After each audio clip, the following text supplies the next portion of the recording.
welcome back to the 5th guitar lesson in our tune-in lesson series here at the West End Cultural Center. Thanks for coming back. Thanks for practicing your warm-ups and your riffs all week so that we can move forward and learn new stuff. Let's start with our warm-up that we learned last week, doing the spider with triplets. So that means going playing each note 3 times, using alternate picking, down, up, down, going to the next note, picking up, down, up, next note, down, up, etc. And let's find an appropriate speed to practice at. We're gonna try 60 beats per minute again. So it can be, especially with these triplets, it can be difficult. And here's the thing that I always tell my students.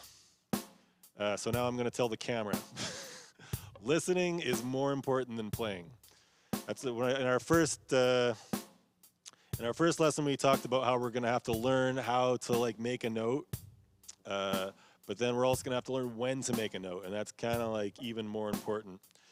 So when you hear a beat like that, you don't want to just jump in and like hope for the best, right? Because then you're gonna be in it, right? I've started playing music and people are listening to me already, and I don't know how to get out of this situation.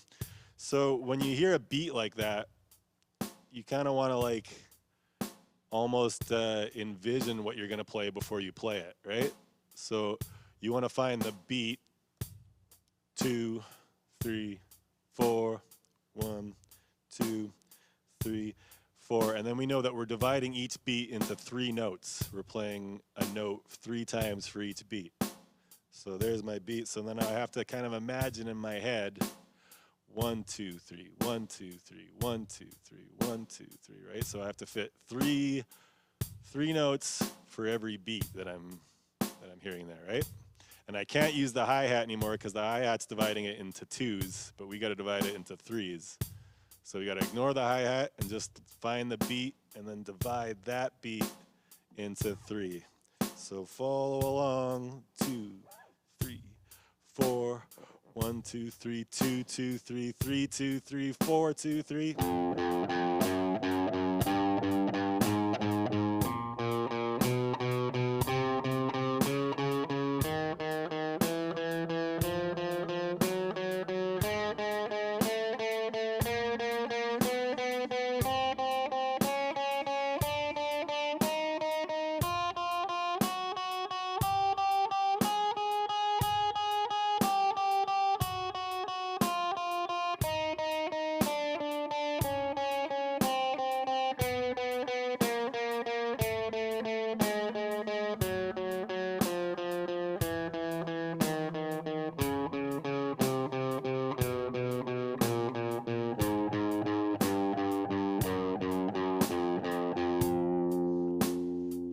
Right, so there we go, dividing them all up into 3s. So if you're still having trouble finding a metronome or finding one that works for you, I paid $10 for mine. You know what? Because it was worth it for me to be able to like have a beat in there. I think the beat's like a little bit funner than just like a dook, dook, dook. One thing you can do, you could go to YouTube. You could go to YouTube and you could just type in straight beats and then type in beats per minute. So you'd type in like say 60, that's what I've been doing. Straight beat 60, and then I would put BPM. That stands for beats per minute. So when I'm talking about setting my metronome to a number 60, that means beats per minute. So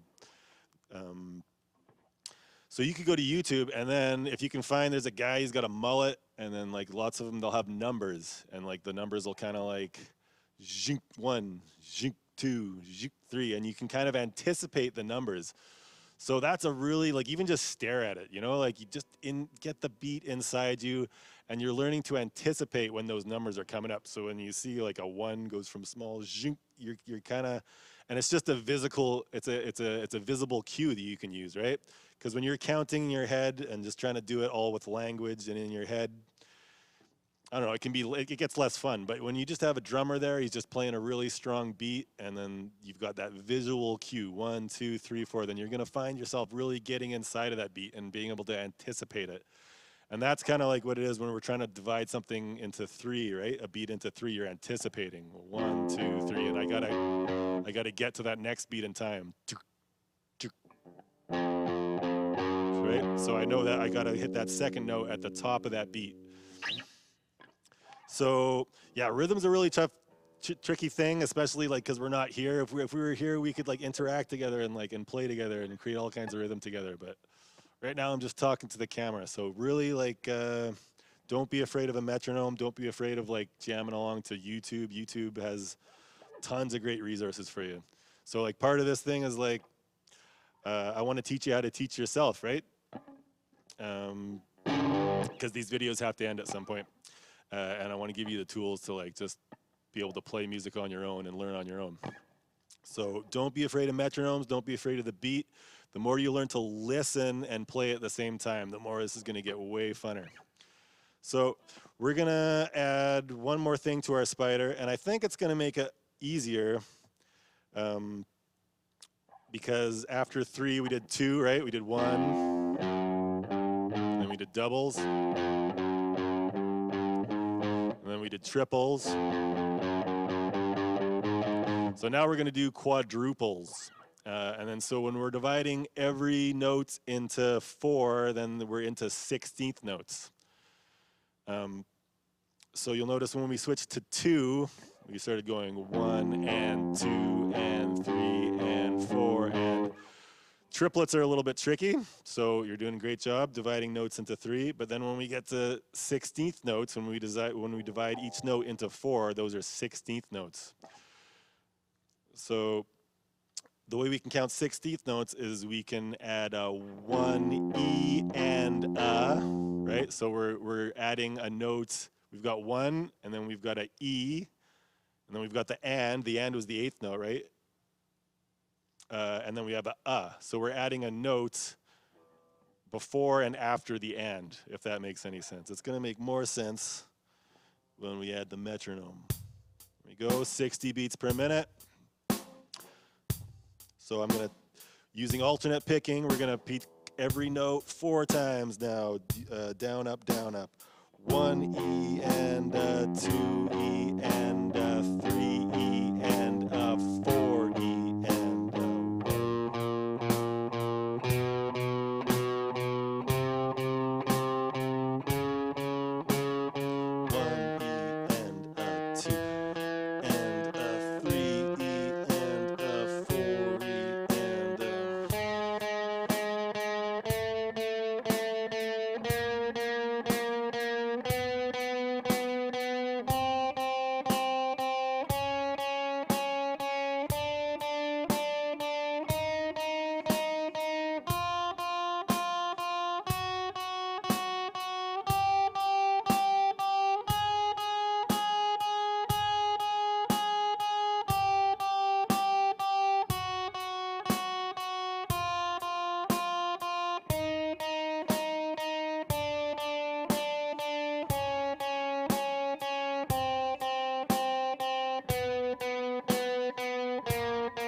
and that is playing in 16th notes. And you're gonna, this alternate picking pattern in 16th notes, you're gonna find that comes up a lot in guitar. And all your strumming patterns are gonna be sort of like little excerpts of down, up, in a 16th note pattern. So let's play something fun. Does everyone remember our Kings of Leon alternate picking exercise?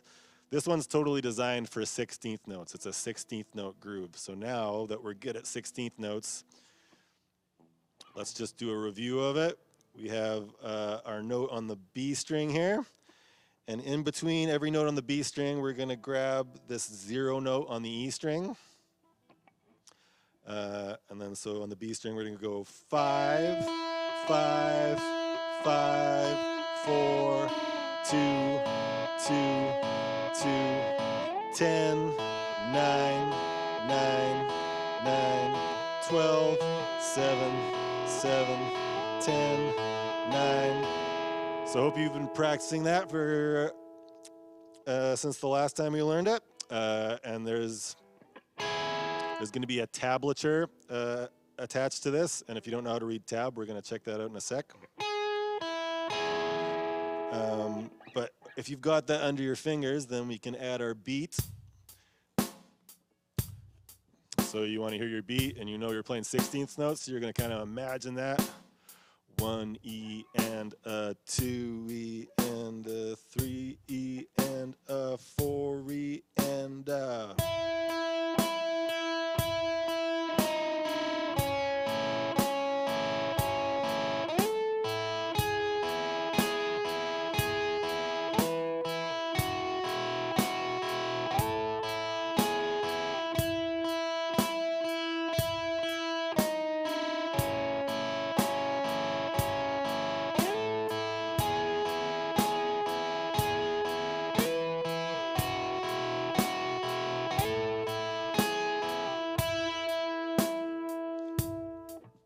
So that's just the same as doing your spider. What's the only difference? The difference is obviously you're playing different notes and you're picking 2 different strings, right? On the spider, you're kind of picking, you're going down up on the same string.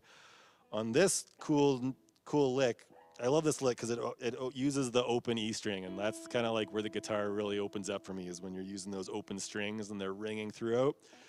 So this one, we're picking down on the B string and up on the E string every time, just getting that nice, steady kind of like groove that makes it so cool. And then I'm gonna push the speed on this one just for a sec. We're gonna go up to 70, because I think this one is, maybe we'll go up to 75 even. Now 80.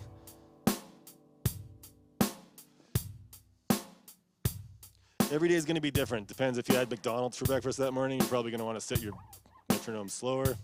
But today, so imagining 1 E and a 2 E and a 3 E and a 4 E and a 1 E and a 2 E and a 3 E and a 4 E and a 1 E and a 2 E and a 3 E and a 4 E and a E and a 2 E.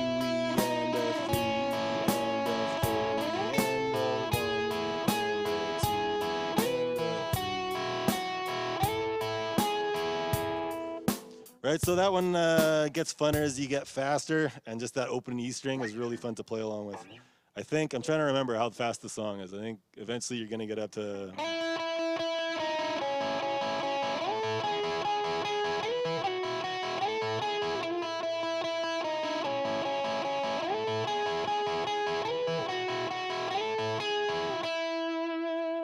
So we can all look forward to that when you can just rip that out in front of your friends. Sound awesome. Okay, so last lesson we had a lesson of like learning how to find what all these notes are, right? Each one of these frets on every different string, those are all different notes. How do we know what notes they are, right?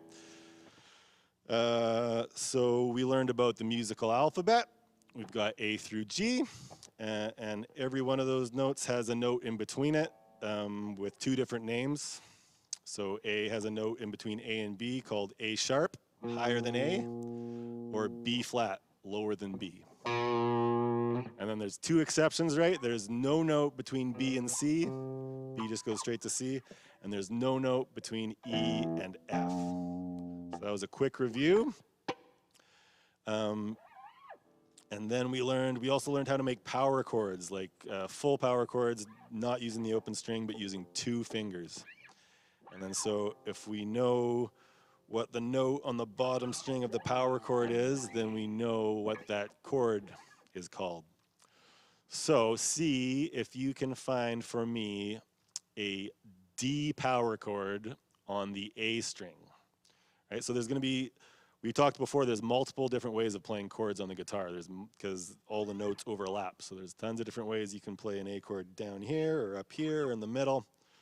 But we're looking for a D power chord on the A string. So you could find a D power chord on the E string, but we're looking for it on the A string. Have you found it yet? Good job. It's on the 5th fret on the A string, right? So that's my bottom note.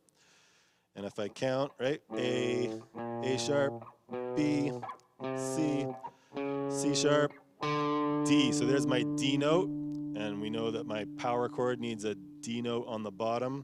And then my power chord also needs a top note. And how do we find the top note of the power chord? We go to the string right above it. And then put, and then 2 frets ahead. So it would be 7. 5 plus 2 is 7. So 5 on the A string, 7 on the D string, and that gives us a D power chord. Could you find a D power chord on the E string?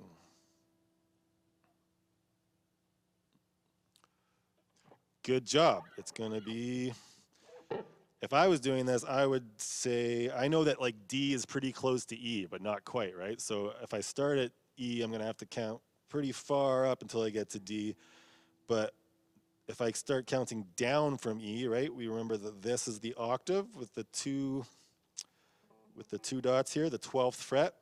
So I could think of that as E, and I can go E, E flat, D.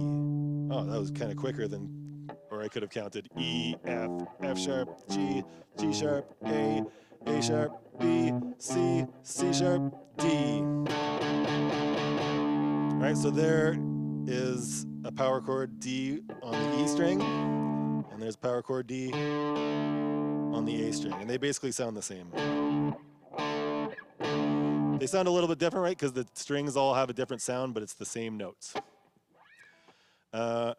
So now I kind of want to teach us to add one more finger to our power chord, and it's going to become a 3-finger power chord. And we're gonna, I was playing a song at the beginning here by the White Stripes called The Hardest Button to Button. That's one of my favorites. And that song uses 3-string power chords just on the A string. So it's a really good tune. Gonna roll up my sleeves here. Make sure you roll up your sleeves too. If you haven't forgot, if you're wearing a giant hoodie where the sleeves all come around your hands, you're probably having a hard time. So roll up your sleeves.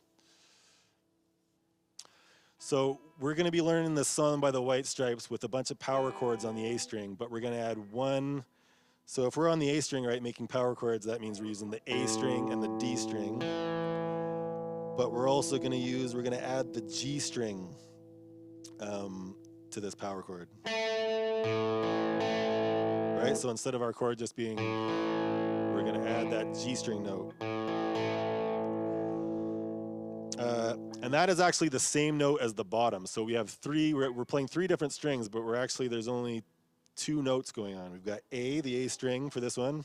The first one is going to be an open A power chord, right? And then we have that note on the D string, 2 frets up, so D sharp, E. So, right, so that gives us our power chord, that A and that E note. But then now on the G string, we're going to add this note, G, G sharp, A again. So now we've got A, and then an E note, and then another A note on the top. Right, so that just kind of makes our power chord sound even bigger, right? We're not adding extra, we're not adding like a third, right? We're not adding that guy, we're just still a nice open power chord. And then, so normally when we play an open power chord, right, I've been showing you to use your index finger there. But for today, we're going to start saving our index finger for something else, right? Usually our index finger is, when we're not using an open power chord, our index finger is what goes on the bottom string, right? So we kind of want to save that as we're moving up the neck, and we can't use the open A string anymore. We want to save this index finger for when we need it, for when we move up the strings and we got to put it on the A string. So I'm going to put my ring finger on 2 on the D string, and I'm going to use my pinky on 2 on the G string there, right? And then I'm still got my open A string.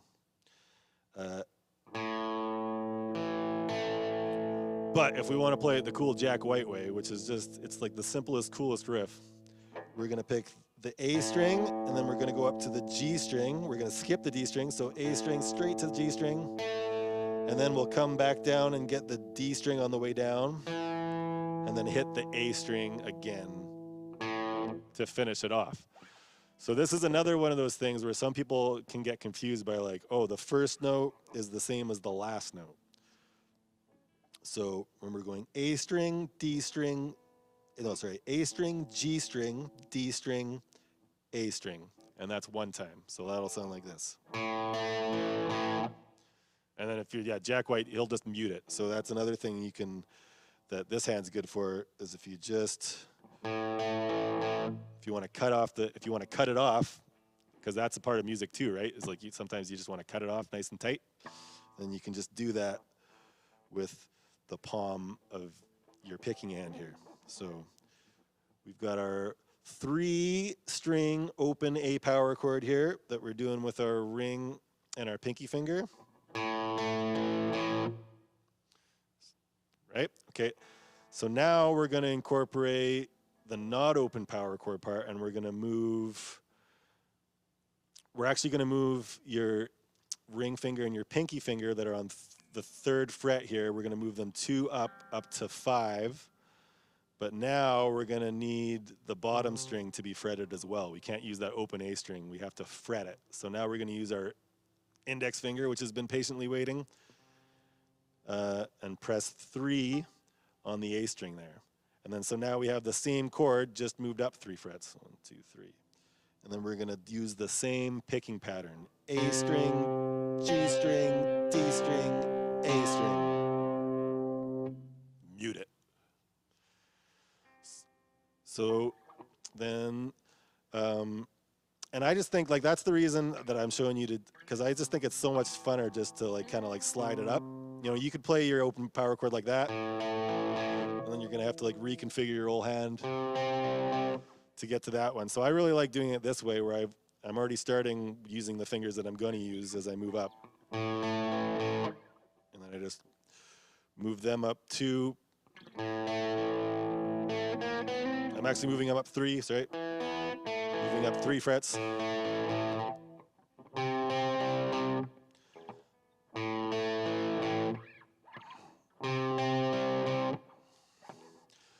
So that's A, right? The first chord. And we're going to call that A5. When you're playing a power chord, it's called like a 5 chord, because you're adding the first note, which is the name of the chord, A, and then you're adding the 5th note, that E note.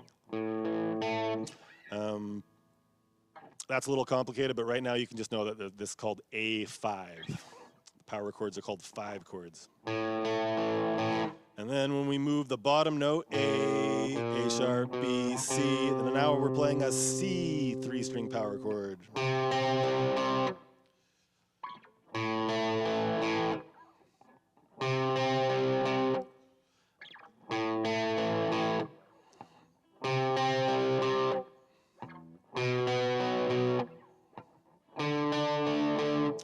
So I want to show you something here on my iPad now, that this is like the best way to learn songs that,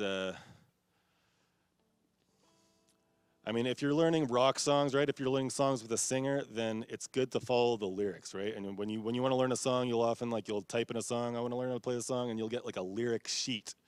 So it'll have the lyrics with it, right? And then there'll be sort of letters above the lyrics that are going to be the chords, and then so the chords sort of like land on top of the lyrics, and then all of a sudden you can follow the song. If you know how the singing goes, then you have a chord to go like with whatever is being sung. So this is, I've got everything. Some people have like a big notebook full of songs. I've got my iPad. Can you see that? Right? So this whole thing, the hardest button to button, that's the song. And then this is the intro. And there's chords there, A5, C5, right? So right now at the beginning, those are kind of divided up into bars. I've got, you can see the bars there that I put. So in the intro, when there's no singing, I just know that means that's gonna, so I'm 1, 2, the song's kind of like, it's at the White Stripes speed. 3, 4, 3, 4, 2, 3, 4. So I know there's like there's kind of one chord per bar. 1, 2, 3, 4. 1, 2, 3, 4. 1, 2, 3, 4. 1, 2, 3, 4. 1, 2, 3, 4. Right, so now on my chart, I did that. I did A to C. I did that 3 times. And then my chart says I'm going to have to play a B. So do we know where there's a B on the A string? A sharp, B. So it's going to be 2. So that's 1 below. We were on C here, so now we just go back 1 to B. And then the last one on my chart here, it says D5. So now we got to find a D power chord on the A string. So we did that before. A sharp, B, C, C sharp, D on the 5th fret. And then I finish up my chord by putting my ring finger on the 7th fret of the D string and my pinky on the 7th fret of the G string.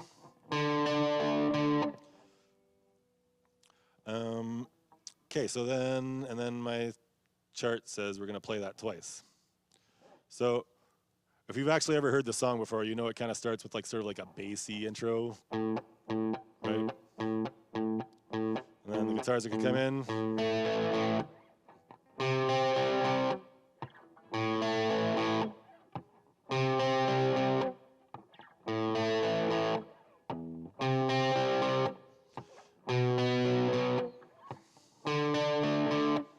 Time through the intro, just like that. A5 to C5 last time, A5 to C5 to B5 to D5, and then he starts singing. We started living in an old house.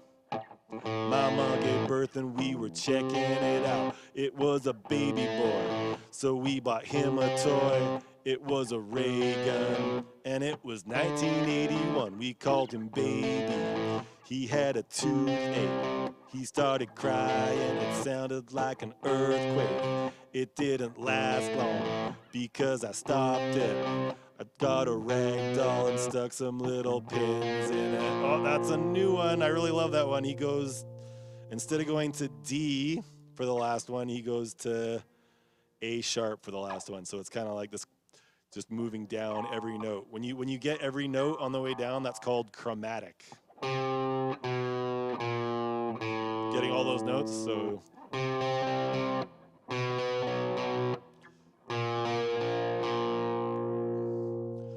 So if you were to Google a chart for hardest button to button, it might look like this, and you can see on my lyrics how it follows. We started living in an old house, A to C. It was a baby boy, so we bought him a toy. It was a ray gun, and it was 1981. The verse again, so that the first verse ends on D there, right? We named him Baby. He had a toothache. He started crying. It sounded like an earthquake. It didn't last long because I stopped it. Grabbed a rag doll. And this last one, oh, they called that one B flat instead of A sharp, right? Everything's got 2 names. And stuck some little pins in it. And those are all the chords that you're going to need to play that song. And just as a little aside, after that, like, then the drums are going to kick in, and then it kind of stops the picking pattern and gets a little bit rocky, right? Now we're a family, and we're all right now. We got money and a little place to fight now. And we don't know you, and we don't owe you. But if you see us around, I've got something else to show you. C, C, C, C. C, A, C, C, C, C, B, B, B, B, B flat, B flat, B flat, B flat. So that's pretty much that whole song. So if you can find a chart and you can find all those notes on the A string, you have to be able to find an A, a C, a B, a D, and a B flat. And then you'd be able to follow a lyric chart just like that. So that's great. You can teach yourself songs now just by knowing the names of these notes here on the E and the A string.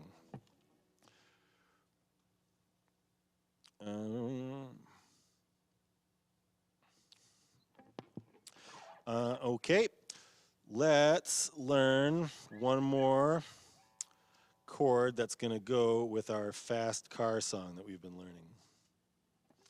So far we've been learning, we want to switch from C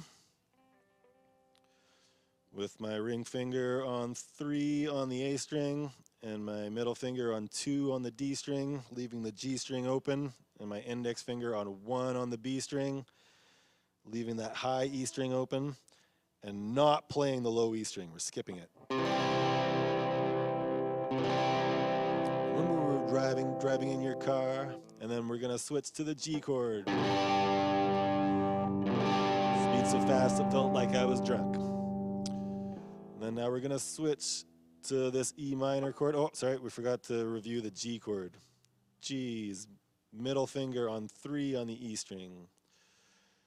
Index finger on 2 on the A string. Leave the D and the G strings open.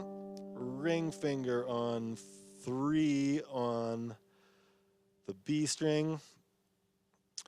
And pinky finger on 3 on the high E string.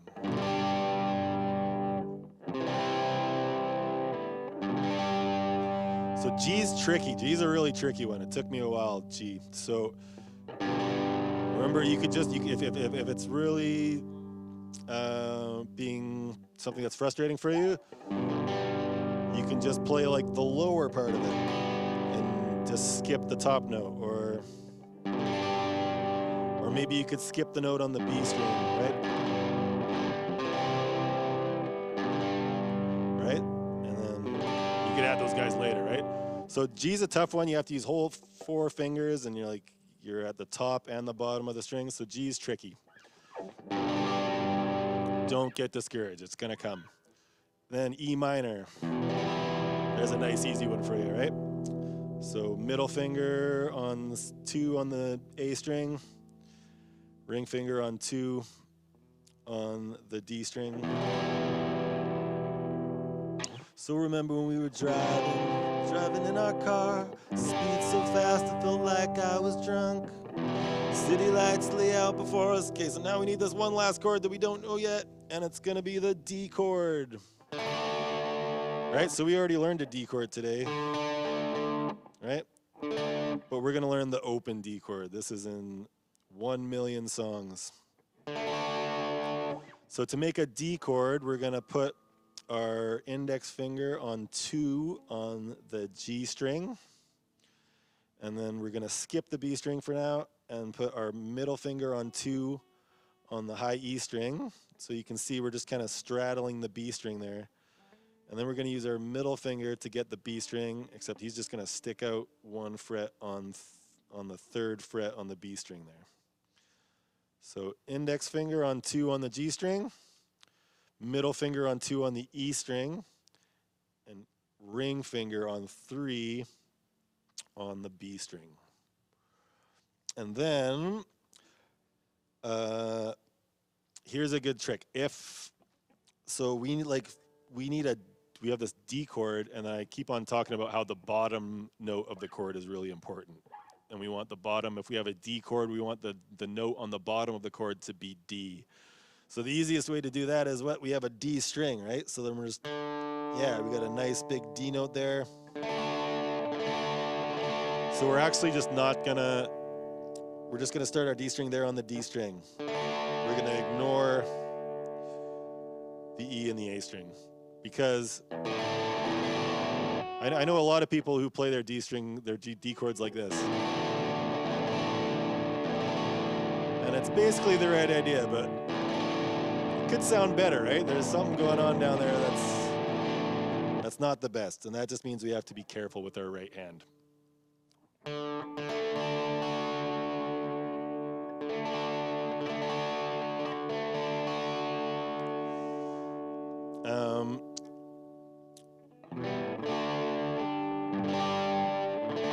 So what we have to do now, we have to practice switching from C to G. That's a tough one. We got to switch from G to E minor. That's a little easier. And then now the next chord after G minor, we have to switch from E minor to D. So remember when we were driving in your car, speed so fast it felt like I was drunk. City lights lay out before us and your arm felt nice wrap around my shoulder. And then the next part that's gonna come is we're gonna go an I. So I is gonna be another C to G. It's gonna be quicker though. C to G. And then E minor to D. So we're just gonna do the same thing, but it's gonna be quicker. So let's invite our metronome back into our band here.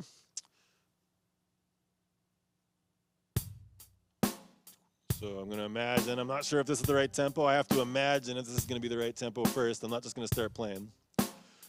Driving in your car. That could be good for now, speed so fast. So that's a great way to know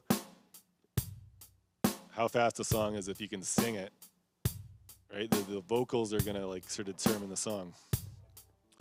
So 2, 3, 4, 1, 2. Remember when we were driving in your car, speed so fast it felt like I was drunk.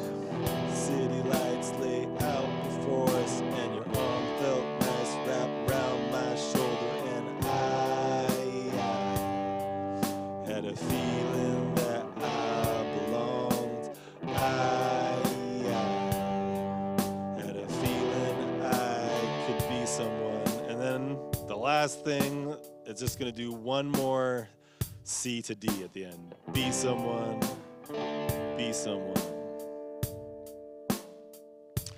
So maybe we're gonna slow that down a little bit. So now we're into strumming, right? Before we had like a nice little thing, a finger picking thing we could do to our fingers. But now we're strumming, and the easiest way to start strumming is just to really get into that, it's that beat. So we're actually just gonna strum one for every beat. So imagine this is the chorus of Fast Car. When we were driving 2, 3, 4, G, 2, 3, 4, E minor, 2, 3, 4, D, 2, 3, 4, and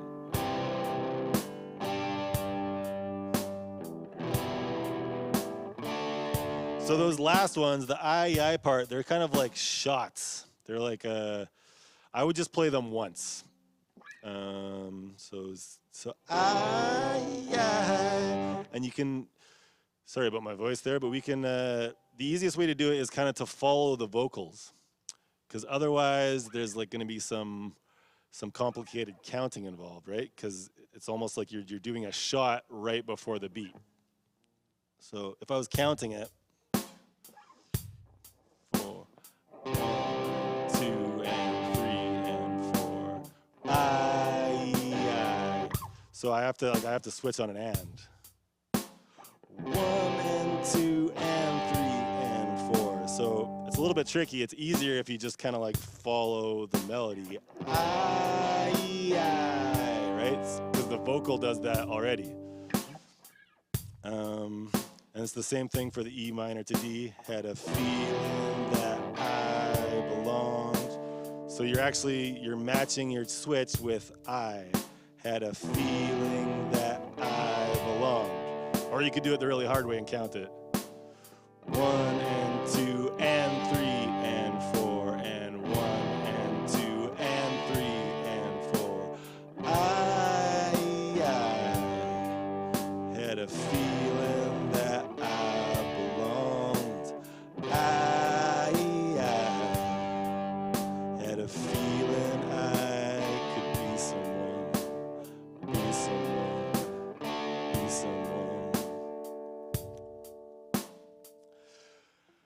So, but for right now, you're probably just going to be working on getting those switches. So I would say that I probably went a little bit too fast there. We could back it off even to 50.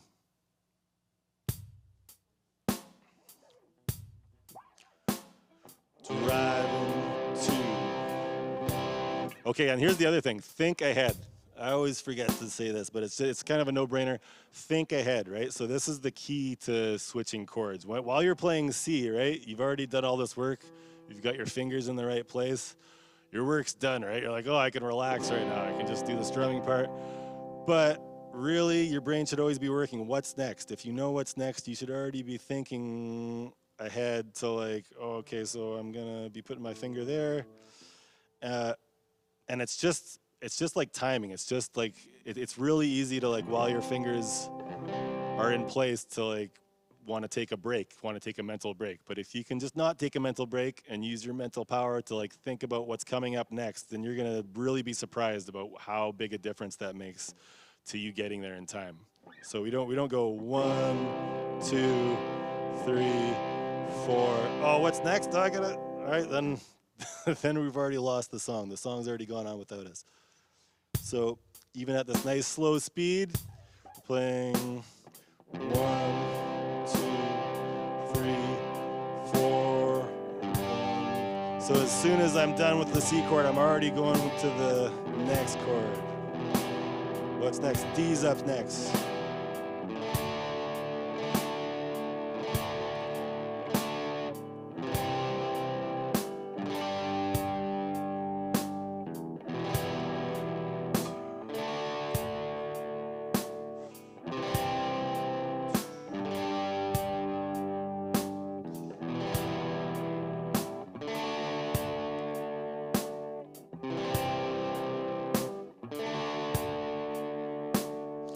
So that's the whole chorus. And if you combine that with the riff that we already know,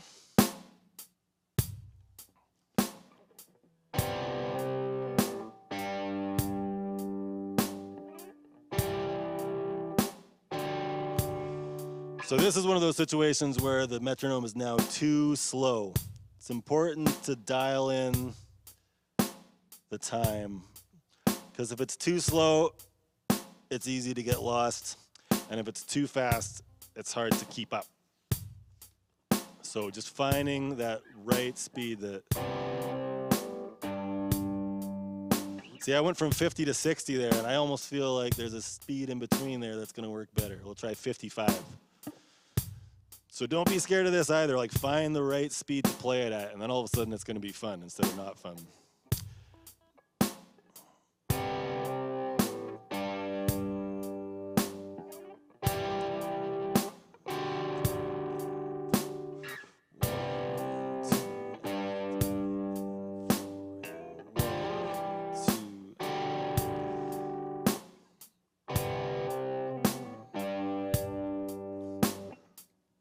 So I'm not sure how you're doing with your fast car riff, because you're not here. I can't hear you. I wish I could hear you playing.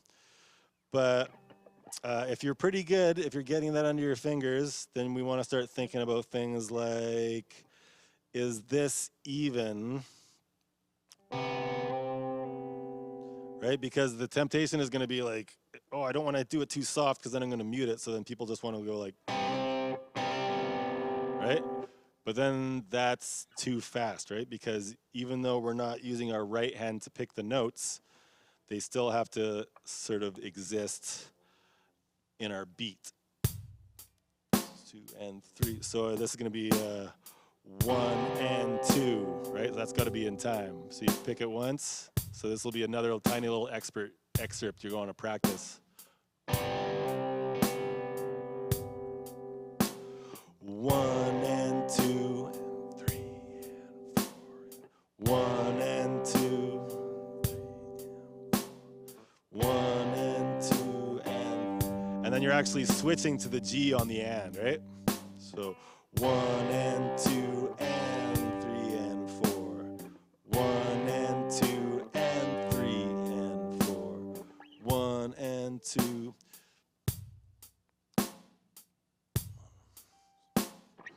One and 2 and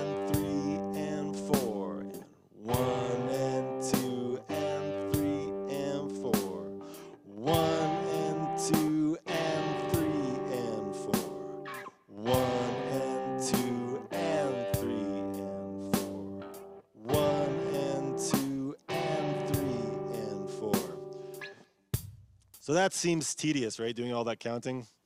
I think it's really valuable if you can learn to do that, like from early on in your musical journey. That is really going to help you.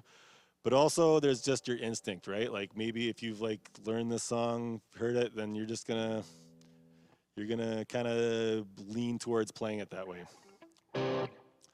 The other last thing I want to mention about that song is maybe you've tried playing this song along to the recording. Maybe you like looked up this song and then you realize that you're not playing in the same key as the recording. So I don't know if anyone has a capo, but this is going to be a short capo lesson. The actual original song is played exactly how I've shown you, but it is capoed on the 2nd fret. So when we're capoing something, what does that mean? It means like we're clamping the guitar, all the strings. So we're kind of like, we're just using this capo. It's like the same as me using this whole finger, right, on that 2nd fret. But we just got this clamp that's just going to do it, and I don't have to, right? And then what does that do? That moves all our open strings, right? All our open strings are now playing the note that they would be playing if we were playing them on the 2nd fret. So now our E string has become an F sharp string, and our A string has become a B string, and our D string has moved up to E, and our G string has moved up to A, and our B string has moved up C, C sharp, and then our high E string is also F sharp. And so this is actually going to make it probably easier for you to play, because now as you move up the neck, the frets get smaller, so it's a little bit less stretchier. So now we're literally the exact same thing, except now we're kind of counting this fret as 1, right? So 0, and then now this 3rd fret is 1. And that means when we go up to do this fancy high part, instead of it being 7 and 8, it's actually 9 and 10. But if we were to count up from the capo, it would still be 7 and 8, right? 1, 2, 3, 4, 5, 6, 7.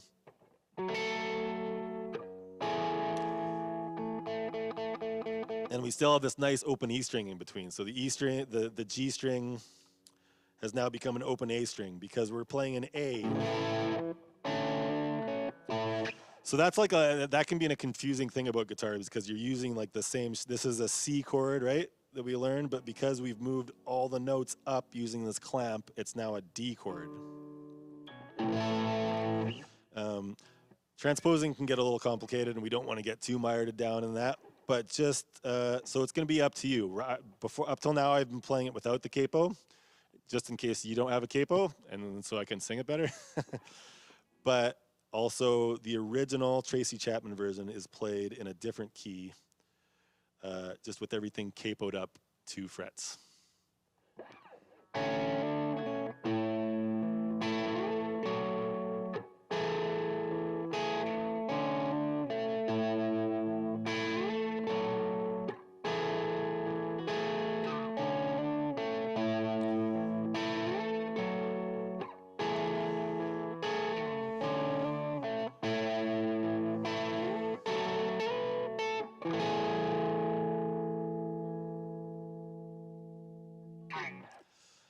All right, we're going to do one more thing before we wrap this lesson up, and that is to show you some of the notes in open position, in the first position. So what we're talking about here is we're going to learn some notes in first position, and all those notes are going to be in the same key, the key of C. If this was a piano lesson, then all those notes would be the white notes. It would be nice and easy. And also the key of C is also all the notes that are just the letter names. So there's no accidentals. So last time we talked about there's like those notes in between the alphabet. So C is a really fun key in that all the notes in the C scale are just the alphabet notes, and then we skip all the accidental notes, the ones that have flats and sharps beside them. So C scale is just going to go the alphabet from C to C. C, C, D, E, F, G, A, B, C. But then we're going to learn past that. D, E, F, G. So then G is going to be our highest note that we learn here because we're going to keep it in first position. We're not going to keep on going up to the high C there. We're going to stop at G. So starting on the E string, the notes in C are E. So open E. And then F, which is the first fret on the E string, and G.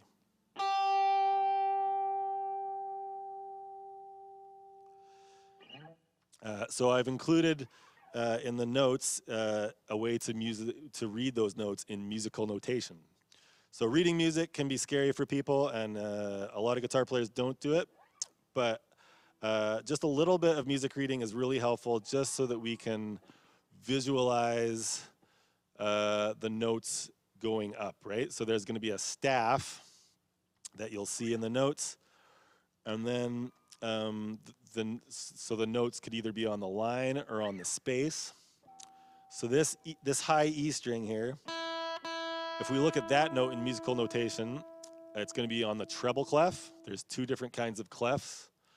All the notes in the guitar are on the treble clef.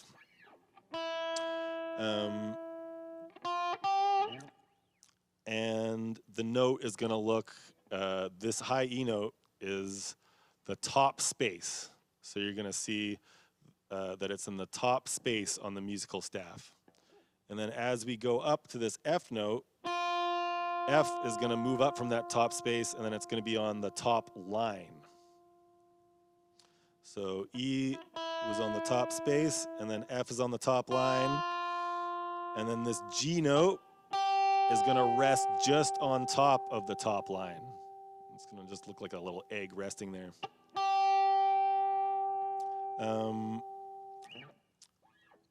So next time, there's going to be a little excerpt of music of just those notes, E, F, and G, and we'll see if you can recognize them for next week. And then the other thing that's really great about musical notation is that it'll tell you how long to play the note. So we're starting off, a whole note is like 4 whole beats. So a whole note is sometimes called a donut because it just kind of looks like a donut and it's got a hole in the middle.